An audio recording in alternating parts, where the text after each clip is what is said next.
जितना भैया वीडियो देखा था सबसे नमस्कार। तो भैया अरे बहुत दूर से हमसे मिले आए हैं। सबको भैया कहाँ से आओ रहा है?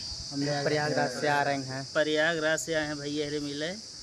कहो बहुत दोपहरिया में लेकिन चले यार। हाँ भैया, आप कै बजे निकले तो सब घरे? सुबह 8 बजे निकले हैं। तो भैया सब बताओ 8 बजे निकला है ना, हमारे घरे पहुँचे 12 बजे, 12-1 बजे। हाँ 12-1 बजे तक पहुँचे न। हमको बहुत खुशी मिला, भैया दूर से मिले आए हैं। भैया एक चैनल है डांसर राय बहादुर सिंह, डांसर राय बहादुर सिंह भैया एक चैनल है, सबको इनके चैनल। मेरा भी डांसर मंजीत 857 चैनल का नाम है। इंस्टाग्राम का भी यही है और यूट्यूब का भी यही है। तो इनके भैया है दोनों जन एक चैनल है, सबको इनके भैया चैनल देखा है, इनके सपोर्ट करा इन्हें सब बेहतरीन आगे जा देखा डांस कैसे करा थे। डांस क्लासों खोले हैं भैया, डांसो सिखावा थे।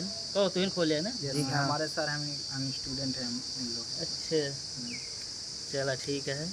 बाकी भैया और सपोर्ट कर, बहुत दूर से आए हैं, बहुत खुशी मिला हमको, उतना दूर से मिले आए हैं प्रयागराज से।